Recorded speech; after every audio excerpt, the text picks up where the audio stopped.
there are more comments coming, so I do have to put this to you so we can get some much needed clarity. We've talked about posting, and now this issue of reposting. From what I understand, there's a ban on reposting.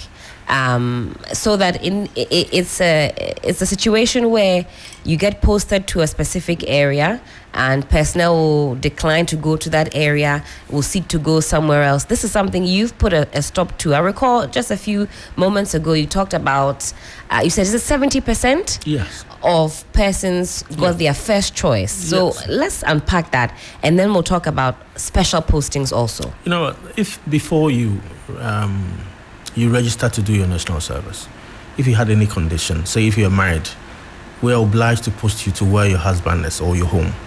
If you are a mother, we'll post you to your home. If you are pregnant, we'll post you to your home. If you had any form of illness, we're obliged to post you close to home so that you have the care that you needed.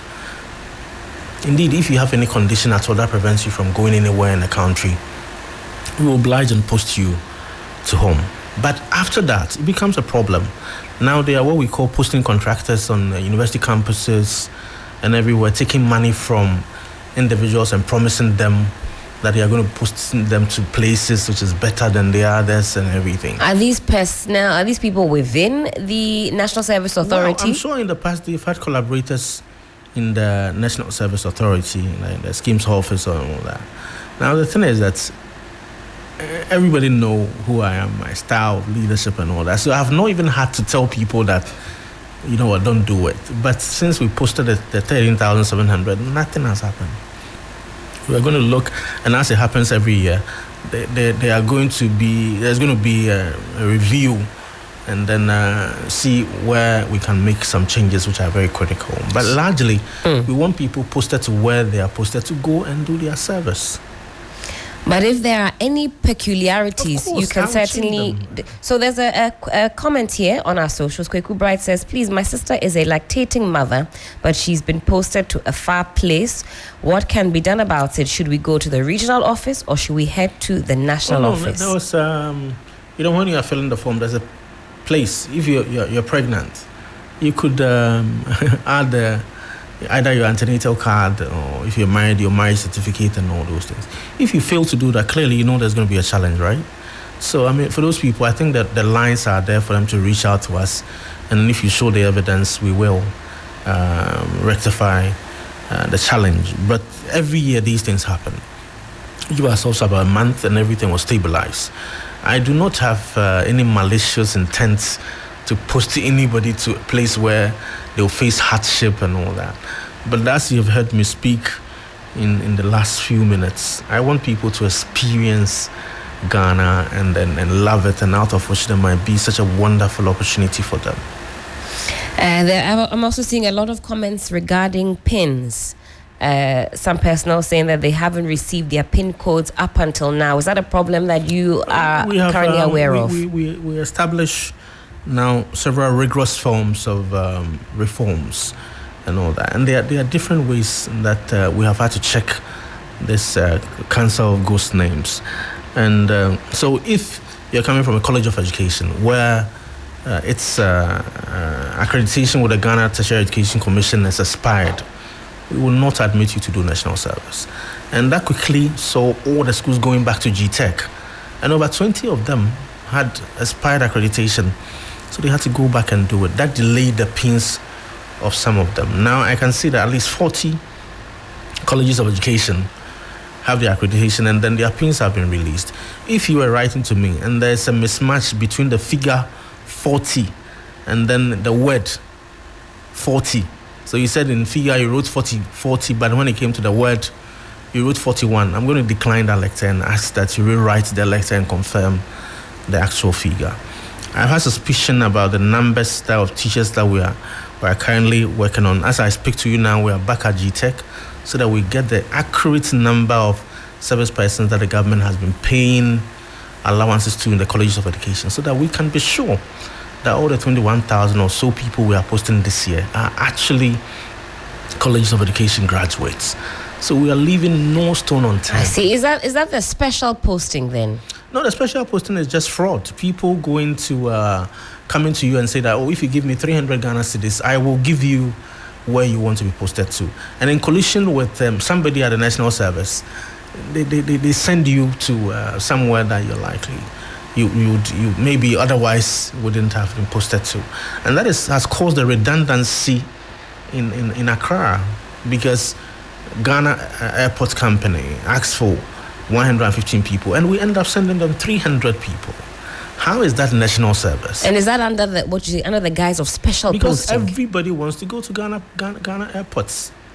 So and then I have called meetings with stakeholders, our youth groups, our partners everywhere. And I'm saying that this year, if Nestle Ghana Limited asks for 21 people, and after we have posted 21 people, nobody is going to send any more people to Nestle Ghana or Cocoa Board or wherever that is.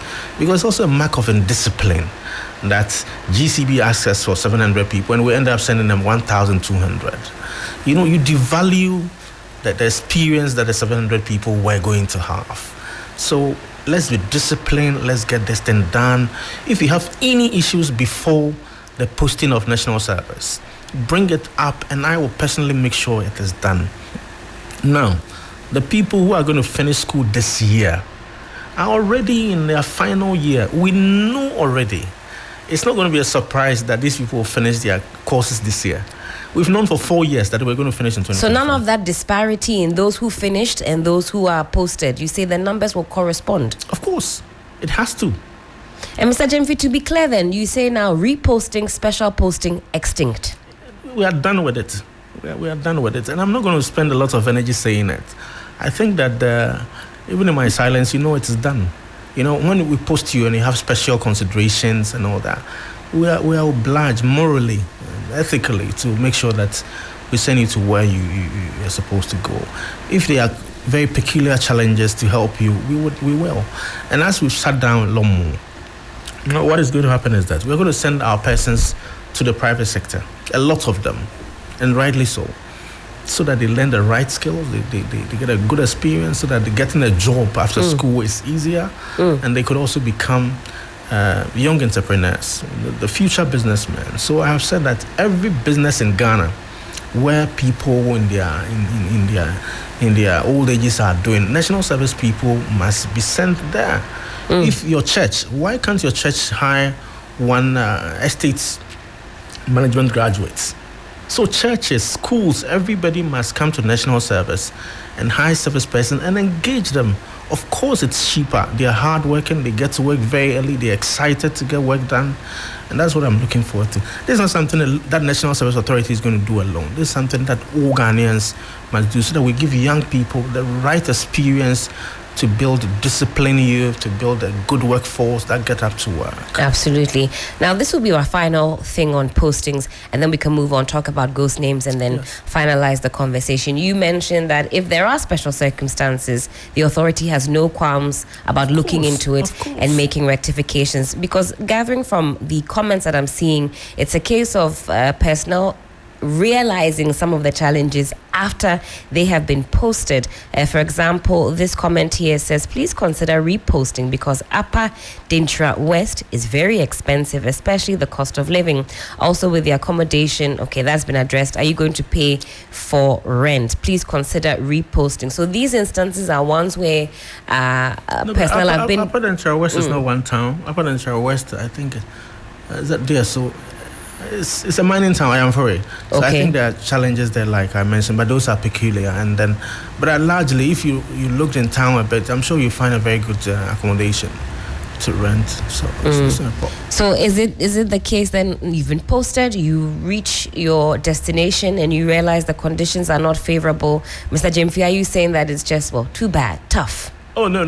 We're not saying that. I'm sure we can liaise with the schools and all that. When we're sending people to the schools, you know what people don't know is that the requests to send service persons to peculiar schools come from organizations, TV3, you know. So if TV3's office in Sunyani asks for a specialist cameraman, I mean, are you guys going to check that guy out? If you really need him, you will help him find accommodation. It is like that in the schools, that we ask the headmaster to help the young people who are coming to their school for accommodation. For so many years, my friend's father's church in Anyako always made requests for service persons and asked that they will be housed and they will be given some stipends apart from what we're giving them. This is a common story with national service. For so many people who took up the challenge to go around the country, they have very wonderful stories to tell. So you'd say young people should avail themselves, and they could be surprised potentially by what they learn and gather by going even far away from home. Yes. Ghana has changed so much. I think if you're not traveling, you are missing a lot. It's a very beautiful country with immense opportunities that we are just letting them go by. You'll be amazed what you find in Oti region, for example. People are not daring enough, and that is so sad. You know what? There could be very good opportunities in ginger, yam, pepper and all that. You're going to do your national service, but you end up becoming a ginger farmer or a ginger aggregator, and you are selling ginger to people in Accra. That is a sort of new mindset that we need to get ourselves out from these doldrums. We cannot play it the way we've played it for so many years. That is not working now. Times have changed. Look, if you were in the Southern Volta and today you wanted fish, either bovilolo or akpakarami and all that sort of thing, today you could make a call and then somebody from there will bring it to you. Not only to you here in Accra, it could go all the way to Canada. These are businesses our service persons might take advantage of. What do we have to do so that, I have dedicated people in, say, Angloga or Ashiata, so that, they prepare this fish and I can buy them and then send them to people in Accra from my room without even going out there, because you establish a channel of supply lines that goes from the woman who sent it to the station, and then from the station somebody pick it up, the driver and Okada guy pick it and send it to an office somewhere. We have to be daring, and this is where our salvation lies. Absolutely. Yes. Let's talk about what you say is the canker of in-house personnel aiding and abetting fraud. How are you stamping or clamping down on this? Your very own Goro boys, as it were, offering to post or repost personnel for some money. I think people also see who you are, and then they see your own.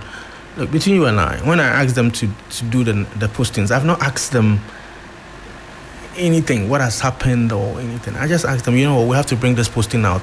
I've not gone to them and say, change this one for me. I have not given them one posting to be done for me, either by me or anybody. I asked that, just do the postings. So when they released the postings, I was in Kwawu in our farm last week. So I think that people build confidence around that. They know I trust them. And they know, this trust has to be earned and respected. Because if you break it, then it's going to be very frustrating. Is that enough? Well, the tougher safeguards are there. But at the basic, this is what I'm telling you. What would those tougher safeguards look like practically? Well, you cannot change posting without us detecting in the system. After we've posted, if anybody goes into the system to change even a letter, we would know. I find that quite interesting, this perspective you enter into the conversation, that even on your, as a DG, you are not going and asking that change this, put this person there. And you say, what signal does that send to your staff and those who work with you? I think that they are very confident. This is a different person. He wants the right thing done. And that's it. I have had some complaints yesterday. The person who did the posting, I have not called to ask him what's happening. No.